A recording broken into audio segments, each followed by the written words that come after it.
Hey, John, thanks for doing this, man. I appreciate it. Thanks for asking me. We were going to talk about the show in a second, but curious what you've been up to for the last 6 months. Are you like the rest of us, kind of hunkered down at home, watching Yeah, movies and baseball games? well, finally, baseball games came back, and Yeah. both Chicago teams are doing great. So it looks like they're going to both be in the playoffs. So that's pretty exciting. But it's very strange, to sort of not be able to go to the games and all that. But yeah, I've been sort of hunkered down and reading and writing a bit and catching up on a lot of old movies.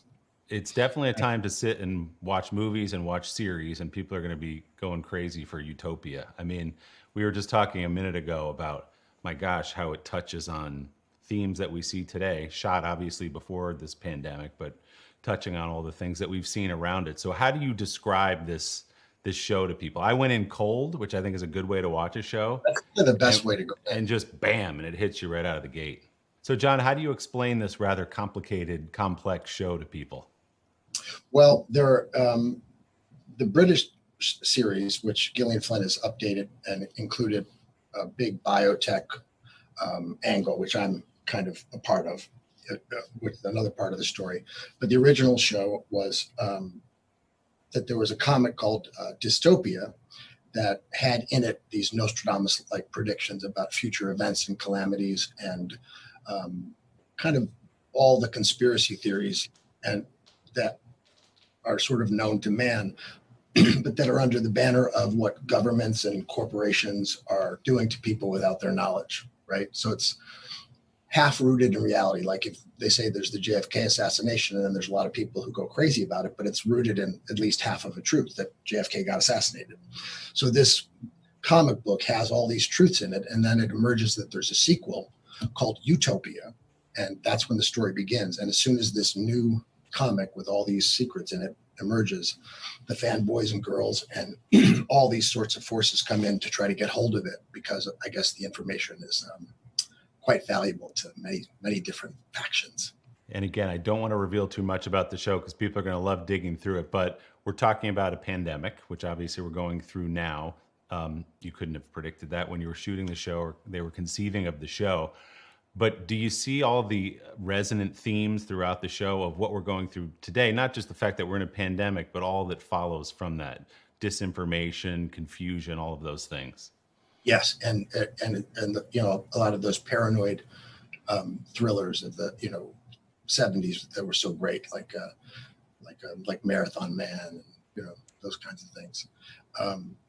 So yeah, all that's in it, and since the theme is that the world is sort of hurtling towards kind of extinction, mass extinction, if left unchecked, with climate change and nuclear wars and viruses and all those very dark things that would keep people up at night all the time. There's no way to sort of avoid the fact that that is the theme of the piece, and that was in the original British piece as well. But I guess surreal would be the only word you could use to describe the fact that what happens in the show, you look out your window and look at the television and read the papers, and it seems a little bit too eerily similar, especially with the West being on fire and climate change and floods, all these terrible tragedies. Hurricanes in the Gulf, it's coming from every direction. Yeah. You touched on conspiracy theories, which I thought was so resonant as I watched the show, specifically to what's going on right now.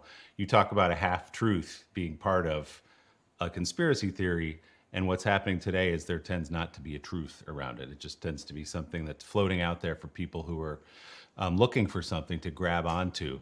So what do you think is at the heart of a conspiracy theory, not just in your show, but what we're seeing right now? Is it fear? Is it uncertainty? Is it a lack of solid information? What makes a conspiracy theory take off? Well, I think you have to sort of separate. There's the classic conspiracy theories and thrillers that you can see in novels and films that have to do with people's relationship to power. So, Daniel Ellsberg releases the Pentagon Papers and all this. If he would have said what he had said at the time, that they'd say, "Oh, you're crazy. No one would believe that." Then he releases the documents, right? So there's people who want to know what the government is doing in their name, or people who want to know what giant corporations are doing in their name, right? And so there's that element to it that is kind of straight up. It's about the imbalance of power and the abuse of power. But what we have now with sort of surveillance capitalism is the algorithm just keeps reinforcing people's fears and prejudices and hates, and you actually have propaganda and artificial reality coming that is based in no truth. It's not exploiting a truth or anything like that. So this is the Utopia is firmly in the other camp. It's trying to figure out what corporations, governments are doing, and little people trying to figure it out and figure out the story and figure out the truth. But it inhabits a world that has all that other things in it as well, which is really truly a terrible reality we're all living through. And The the social media companies are really data mining companies masquerading as social media companies, and they're selling off our information. And it's very unnatural for a company to know more about you and I than we know about ourselves. That's very interesting, dark, dystopic reality. And so the first, fourth, and seventh are all of those are really compromised at the point of contact with a lot of these platforms. And hopefully there'll be some accountability, and some of them will be broken up and regulated. So as I looked at your character, Dr. Christie, I wondered about what inspired him. What did you go to in our real life culture, if you did, to find a sort of a puppet master type character, somebody who has the ability to control what's happening in the culture in our society? Yeah, I mean, sometimes you can go back to like just myths, and I don't know if you ever remember The Power of Myth, the Joseph Campbell series. Yeah. But when you read through mythologies, there's in a story when you go meet the dragon, or you go meet the troll under the bridge, or you go meet the devil, right? They know all your secrets, and they're going to put you through an initiation of sorts. And they seem to have an omnipresent kind of understanding of knowing exactly what your secrets are and what makes you tick. And so I think it was along those sort of that mythological level that I sort of took some of it from. That's how I've interpreted it. And then there's plenty of people like you, I've had a fortunate life where I grew up in Evanston, near I think where you grew up. Yep. But yet we've, gotten to travel the world and meet all sorts of people, from people in positions of power to everyday people on the street. And so, I've met a lot of those people over my travels who ended up being big tech, movers and shakers. And I've spoken to some people who are pretty powerful over the years. And so you catalog those conversations and try to remember, the human being within the power and the power structure, and then what that power does to their personality, maybe over time. And so there are a couple ones, especially some of the biggest moguls of today are very conscious of having a public branded face to whatever they're doing. Whereas before, I think, Rockefeller and, in the old days, they didn't talk to anybody unless they had to. Right. And they didn't have to. Unless Teddy Roosevelt was calling them into Congress, right? They were like, right. These guys are way out front, and they really want to make sure that they have a brand that is multi-racial, pluralistic, democratic, empathetic. But of course, what they're doing underneath it might be another story. So what do you think drives Dr. Christie, or perhaps those kind of characters that we're talking about right now? Is it ego? Is it money? Is it power? Is it some combination of those things? I think it's always probably a different combination depending on the person. And it's hard, you don't want to make blanket judgments about people as a stock character or archetype. But I think there's certainly an element to Christie and some of the people you've met who are very successful, where they're incredibly driven, they're visionary, and that sort of obsession and that commitment, which is almost like a Stalinist commitment, can appear, heroic and perhaps insane at times, depending on where you're standing in the river. It could. But so I think it's. I've met a few of them. Yeah, talked to a few of them. It's always interesting too. The billionaires of that level are they want to be liked. Yes. They want you to know that they're not bad guys or women, and they want to be understood. And they're very insecure about what you think of them, which I found was just interesting psychologically. Because you think, if you have that much power and wealth, you might, be able to be sure of yourself in some ways. Right. But they actually end up, being quite confessional about it, because I think nobody actually really believes that they're worth or have made $80 billion. No. They don't believe it. No. They want you to know somewhere that they know they shouldn't have it all, but they're good people, and here are the good things we're doing. And yeah, it would be quite an ego trip if you thought you deserved that much money.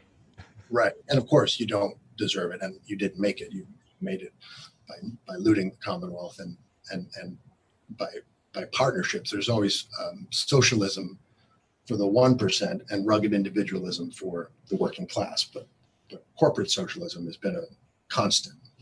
So they know that too, and they sort of know that other people know that. So I find it interesting that they're very insecure and very aware of their image. Not all of them, but some that I've met.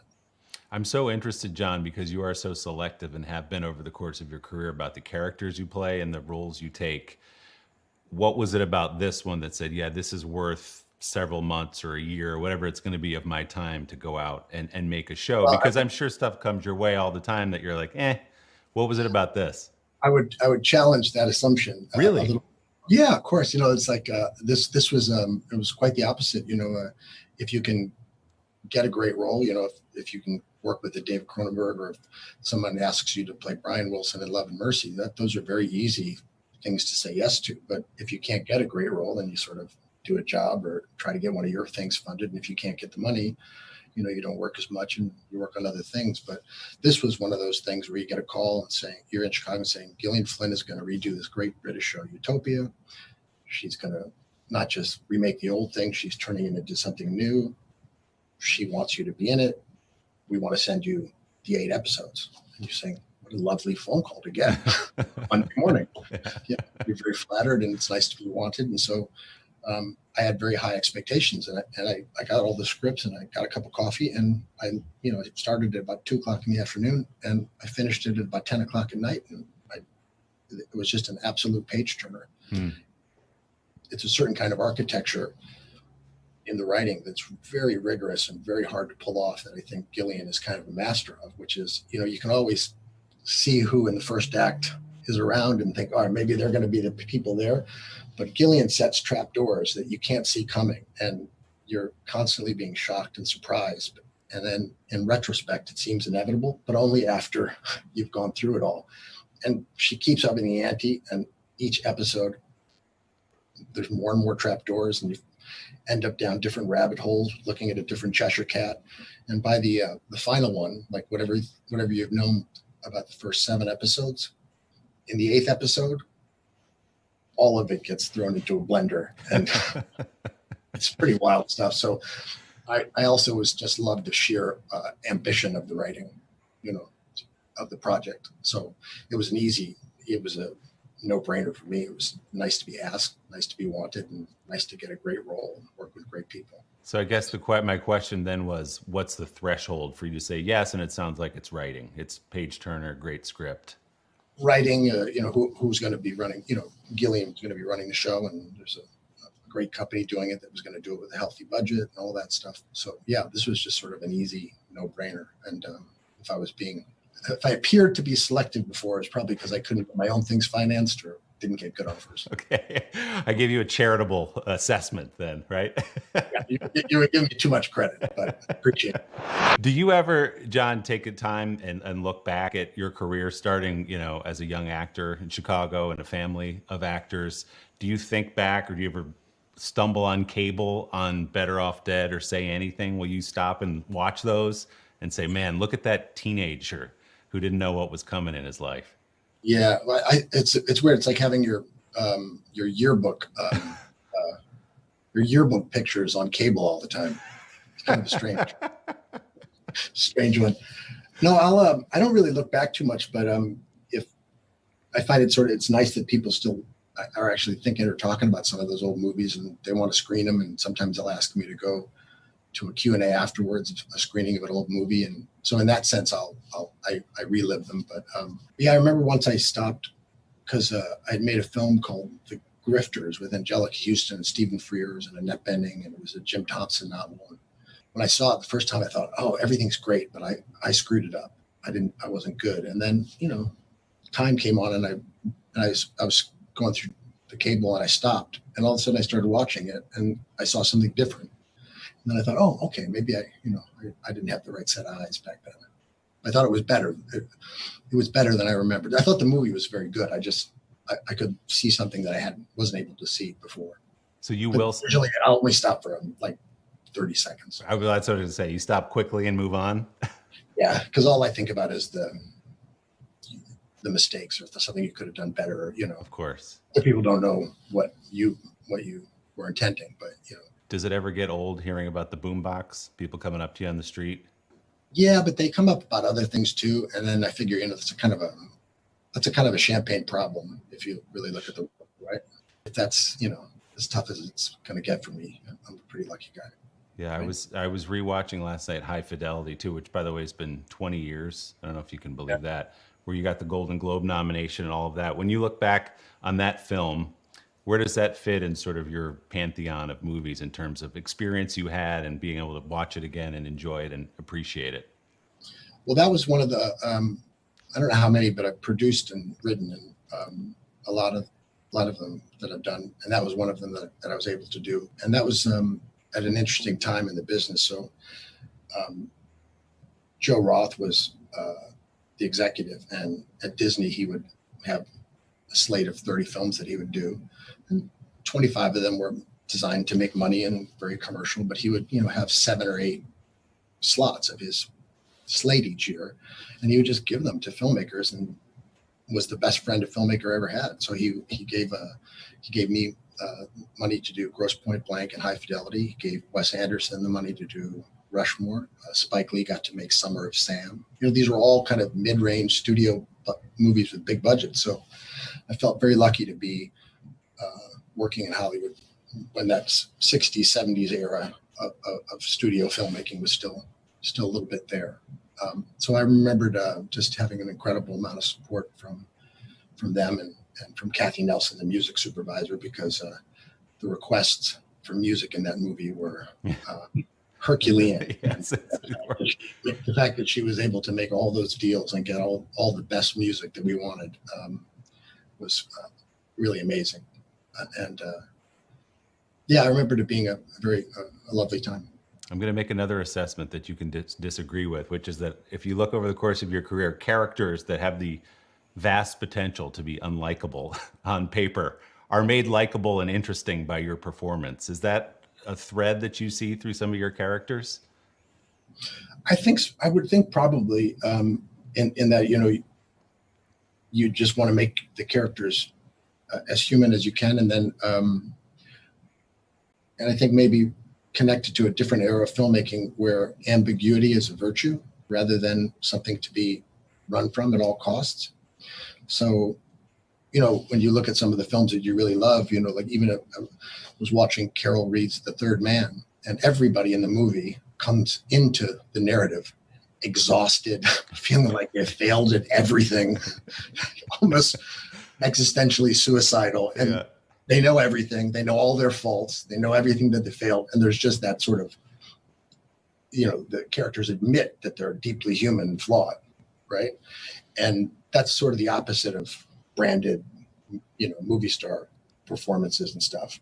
So I think I was always very interested in that ambiguity and the fact that somebody would say, is this character is he likable? Is he not likable? It's more like, is that true? Like, somebody tells a joke and it may be a truth that you really don't want to deal with, but you laugh because it's true, or it hurts, or it winces. So I think there's sort of an instinct just to run into that kind of trouble cinematically because, drama has to do with problems. Yeah, super absolutely. Way. It's like, it's man versus himself, whatever it is, whatever the theme is. But, you're always going to be doing a story about a man with a problem, or a woman with a problem. It's interesting, even there, hearing you talk about Hollywood, for someone who's been as successful as you've been and who's got the name that you have, has been in all these great movies, that you have, I don't know if contempt is the right word, but in some ways, just for the Hollywood system of be a big star, do the big movie, do all the marketing, all the things that come. You strike me as somebody who just wants to do a good job in the performance and not deal with everything else that comes with it. Is that fair to say? Yeah, hopefully I'm not contemptuous because I'm very fortunate, and that's the truth. I'm one of the luckiest people you'll meet. So I would hope I'm not contemptuous of it, but I do think the idea of ambiguity and doing something very human is at odds with the idea of a commodity or turning something into a product. If you go to a fast food restaurant, the whole idea is exactly what a Big Mac tastes like, and you're going to get it every time you go there. And that's cool, right? But that's also not art. So I think there's a little bit of a natural schism between those two things, the idea of making a commodity and a commercial commodity out of a film, and also wanting to do something that's just kind of absolutely unique and human. And merging those is not so easy sometimes. And sometimes the selling of the films can be, I remember when you'd be making these films and they'd say, oh, well, we're going to try to get you a Best Actor nomination or a Best Supporting Actor nomination. And then you court the Golden Globes and you do all these things. And then you have all these small films that are trying to vie for this kind of a seat in this luge of the award cycles, right? Get free publicity. And it's not any of these films' faults, but all of a sudden they have to be the most profound, greatest thing that ever was, the greatest thing since sliced bread, an instant classic, revolutionary. And, you feel this marketing presence and it starts to make you not like the film. So I started to, not watch any of the films around that time. It's just so I could see them just as the filmmakers, what they were trying to do. And so I don't have to respond to being told, open up, here's a 40 millimeter howitzer. We're going to blow this film down your throat. You're going to love it. It's just, sometimes it got a little, I don't know if that's contemptuous, but I was just processed a little tiring. Right. Have you paid any price for that view of the Hollywood system in your career, do you think? I mean, have there been things that you haven't been able to do because they said, well, he probably doesn't want to do it anyway? I don't know. I don't think so. I don't think anyone really has much of an attention span or memory about that kind of stuff, Yeah. I also went and did all the, there's always you're doing a dance a little bit. So you'll try to make something that makes money and then leverage that into, they call it the foreign sales market. So they'll pre-sell a thing based on your name. So you have to make money in order to go do a project you love for less money. So there's a dance, but then, I'll go do it and make the film, try to make it as best I can. Made big films where you fly around the world, promoting it. And it helps if you have nice, fun people to be with, because it can be a little bit, after a while, those junket days get long, don't they? Like Robert Redford at the end of The Candidate, where he's sort of going mad a little bit. So the selling is not as quite is not as enjoyable or as doing it, I think. Probably. I got to ask you before I let you go about politics. You're very active on social media, talking about what's going on in the country in politics and in corporations, as we just had that conversation. What's your expectation for what happens this fall in November and for what comes after? I hope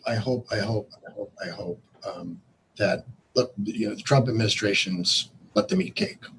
Like, they don't give a about anybody, right? And they're fascists.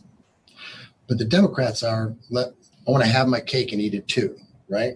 So they mobilized to kill the Sanders campaign. And I understand that the Democratic establishment every 4 years has to pretend like they haven't seen the Ken Burns documentaries on FDR. Right? I understand that game. But the Ken Burns documentaries on the Roosevelts do exist. The New Deal did happen.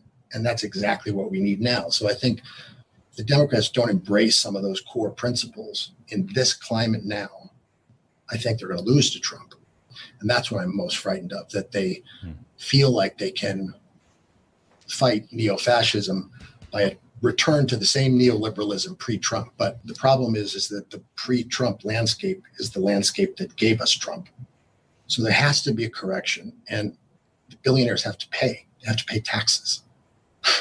They have to pay taxes. We can't have a permanent underclass of people who are in medical debt, student debt, who can't afford a $400 emergency, who are being massacred because we can't take on the NRA in our schools. I mean, there has to be a correction, and it has to come in an FDR style way, in my opinion, with all humility. So I just hope that the Democrats don't think that they can squeak by without doing the structural change that's needed. So is your concern that progressives who supported Bernie Sanders, for example, like yourself, won't come out to support and vote for Joe Biden? Or no, I don't think so. But I think you're dealing with, I think everybody knows what the stakes of the election are, and they know it intellectually, and they sort of know it emotionally. But you have, kind of a neo-fascist administration with, a lawless AG destroying the post office. I mean, this is like lawless criminality, and these people will lie and do anything to stay in power. So you don't just need to understand that emotionally. You need to mobilize your base and give them something to vote for. And it's, how on God's earth can you not say during a pandemic, we are going to make sure you have health care? You get sick in a pandemic and you might get a $70,000 bill. You have to bust up these trusts and these corporations, and they have to start paying. We cannot just go back to pre-Trump, landscape and think that's going to be enough. There's been too much damage done. So I just hope, I believe that, I do believe that Bernie Sanders has a relationship with Biden. I believe he believes that he's going to get a minimum wage hike. He's going to get some debt relief. They're going to expand Obama's Medicare program. I do believe Bernie believes that, because I don't think Bernie lies. I think he tells the truth, but I just hope that Biden and the Democrats tell the truth. We can all watch the Ken Burns documentaries. This didn't happen in the 1500s. This was like not that long ago. Yeah. We made these course corrections, and we helped a lot of people. We can do it again, but corporations have to pay. Bernie's done a good job, just from the party standpoint, of circling the wagons, but he did come out a few days ago and say, I think he echoed. He said, let's not forget about us. Yeah. And I think, as always, the identity politics are great, but they cannot be an end in themselves where we never address class. Because if you have billionaires making $40, $50 billion in the pandemic, and yet we can't get food, rent money, places to live. I mean, there's an enormous amount of suffering out there. So, I can remember very clearly, just when my father passed away, it was very hard. Obviously, everybody goes through it, but I was aware that when the insurance company said we're not going to pay for it, that I could pay for it because I was a successful actor, right? So I knew that was the truth. And I thought to myself, I couldn't imagine what the families were going through when they were trying to get care for their loved one. And, they were getting the brutal cold shoulder from the insurance companies. You're like saying, I'm sorry, if you're sick, go see a doctor. We just take your money and don't pay, So, and, friends, family. So there's just, there has to be a correction, and it has to be a New Deal style correction. And, they can choose whatever language they want, but, let's just rewatch those middle of the road Ken Burns documentaries. Let's not pretend like we don't know what we need to do. We've done it before. We can do it again. I just hope that they start communicating that to the American people, and believe it. I think somewhere they do, but I'm just not sure. I just don't know. You got to make Wall Street mad at you. Yeah. They're going to have to be upset. They'll still be really rich. They're just going to have to pay some taxes. Right. We'll see if Biden can pull that off. Well, if nothing else, John, you've inspired me to watch the FDR series. Then I'm going to go back to Vietnam and baseball. Let's do it. That's a great one. But the Roosevelts on Teddy and Franklin are really as Incredible. relevant for today as anything you can watch. Since you're sitting in Chicago, I just want to ask you about growing up in the family of actors, working with Joan. What was the first inspiration to be an actor as you were growing up? Well, I think in my family, my father always he loved theater and art and film and cinema and stuff. And my mom was more in the social activist part. So then that was sort of how we sort of grew up. That was their interests, I guess, that they shared with us. And in the summer, I'd always go to the old art house movies and watch the week full of Kurosawa ones or the film noirs or Truffauts, all those things. And you'd be playing baseball and then you go to the art house cinema and see all those old movies. So I sort of fell in love with that. And then when my sister and I were teenagers, they started making some films in Chicago about teenagers, which weren't really a genre at the time.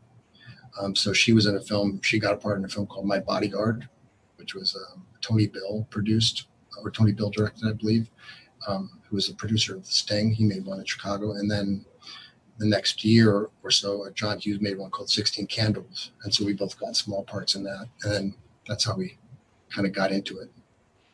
Is it a cool thing to work with your sister, to be on a movie set and look at her and say, wow, that's the girl I grew up with in our house. We're making movies together. Yeah, I know, with my sister Anne and and some friends. Yeah, it's always wonderful. And with her, it's the best because, when I'm producing a movie, I know I can get her cheap.